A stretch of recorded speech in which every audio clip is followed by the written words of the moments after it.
Alright, so in this video I'll show you how to remove PODE with either IPA, isopropanol or ethanol.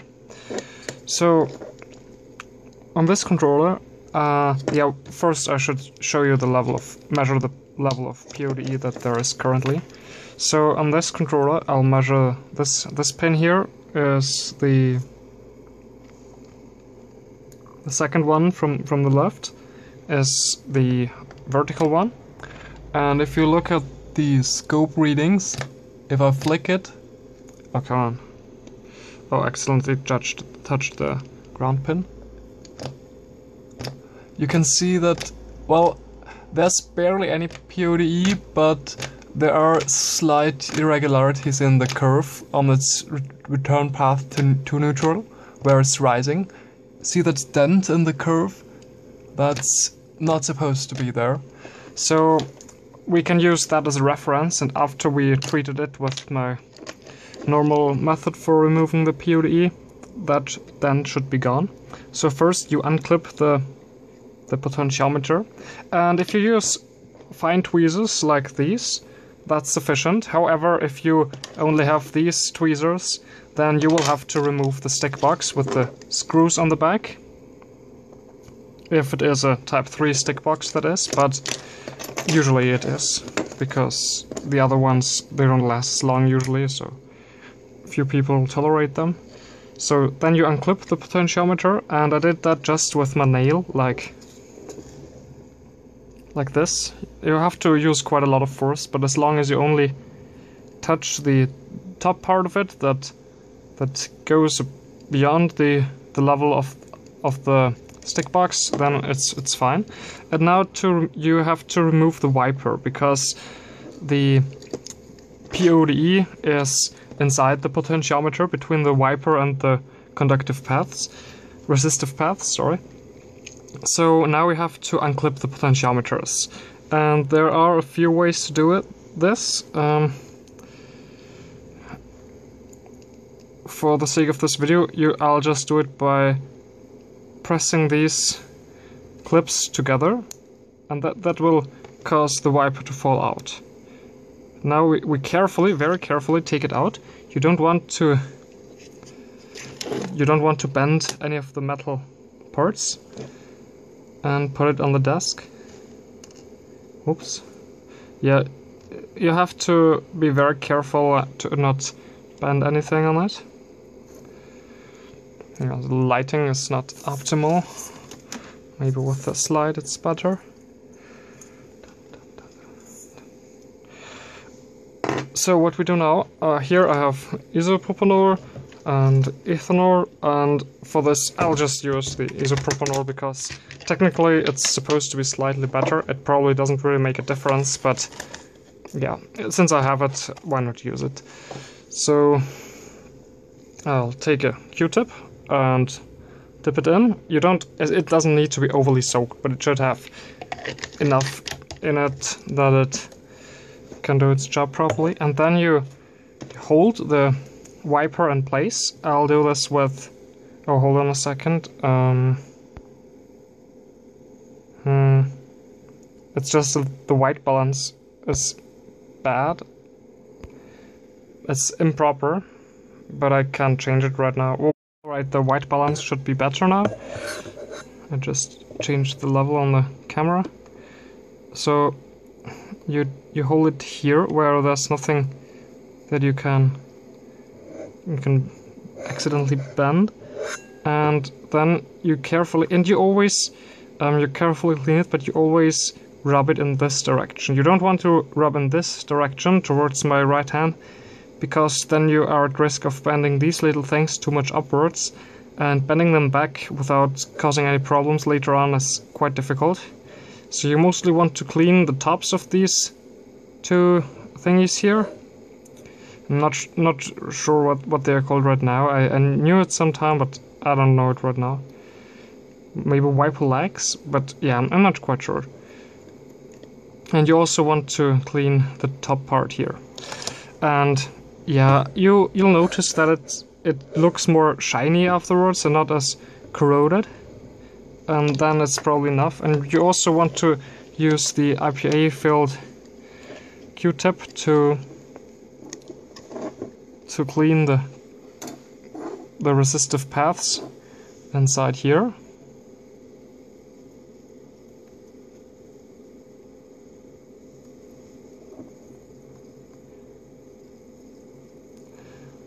Yeah, and then the last option that you can do is to put just a tiny drop of pure silicone oil with low viscosity, with about 50 to 100, on the tips, on the tops of the 3 metal parts that I mentioned. This, and this one, the ones that are the most upmost.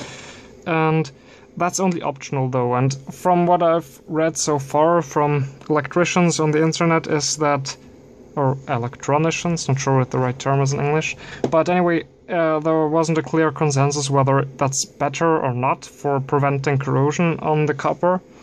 In any case, you should better not put it on the resistive tracks of the shell, but only on the metal parts of the wiper. So now we put the wiper back in, and that part of the process is much easier with fine tweezers, because the standard tweezers like these, they just are too large. You can't put it in properly with them. The cable is dragging the controller a bit down. Okay, now it should be better. So concerning direction, you have to make sure that it's this part with the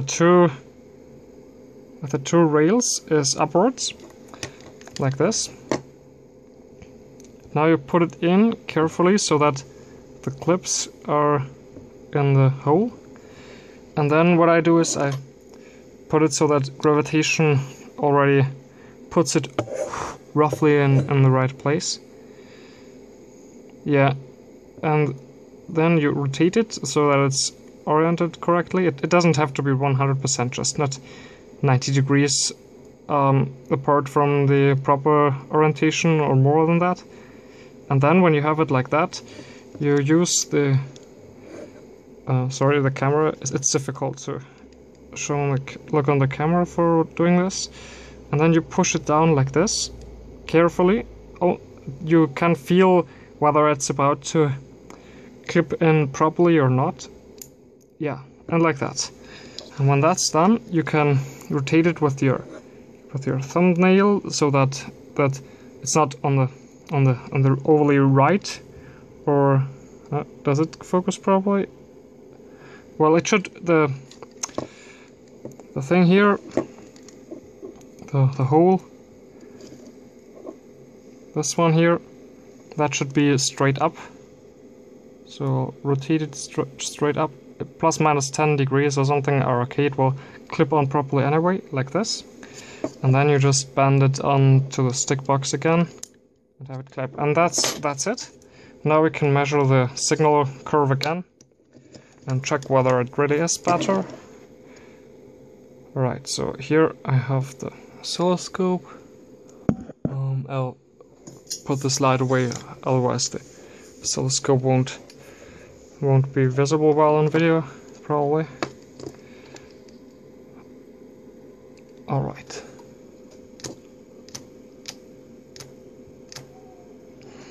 Well, strangely, the stent is still there. Maybe it's just a physical property of the stick box, but if there had been more severe drifting, like maybe on the control stick there is some. This pin here, C59, that's the C59, that's horizontal signal from the control stick. Yeah, and in this case we can see it more clearly. If there had been skipping like here, then that would have been eliminated. However, what we can do is, now that the C-stick still has this little dent, yeah, it still has that, we can try whether a tiny bit of silicone oil will solve it. Just one final time. Yeah, it's a bit difficult to keep the pin or the tip of the oscilloscope probe while making the flick inputs. Yeah, it's still a very slight irregularity, so we'll repeat the process of disassembling the potentiometer.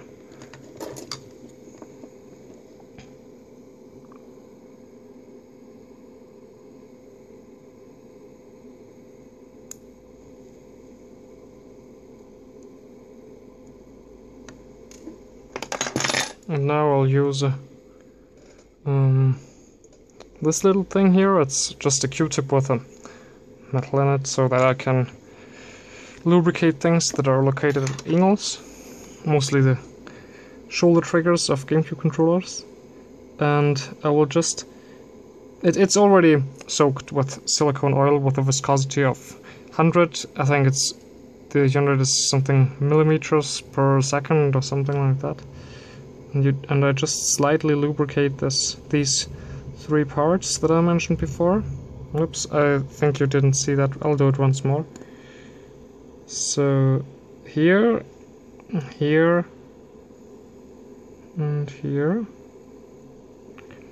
Yeah, the light probably wasn't too good this time, but I think you should have been able to see where I lubricated. And you pick up the wiper back again. Best is to grab it at the top part, so that you can drop it in like this. And for me personally, I think that these bent tweezers are the best ones for this job. I think it's the easiest to grab them with that. Yeah, and try to not have any small hairs or anything get stuck in the wiper trace, like, not sure if you can see it, there's one here. I'll just put it away. And now it's just still in there. Alright, now it's gone.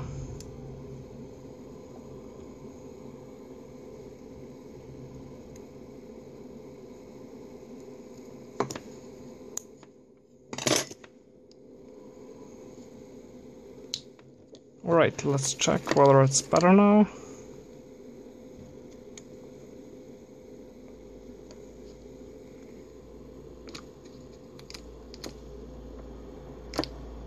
Yeah, that dent is still there. It must just be a physical property of the stick box. It's not a real problem. It's just, it would have been nice if the stick box or potentiometer in question here would have shown the difference between before the treatment, after the treatment. But I have done this already several times, and I can show you. I can link pictures in the description that show before and after when there was strong PODE and drifting. So I don't think this is a big problem. But yeah, that was the entire process involved. And I hope that with this video it's easy enough for you to do this on your own.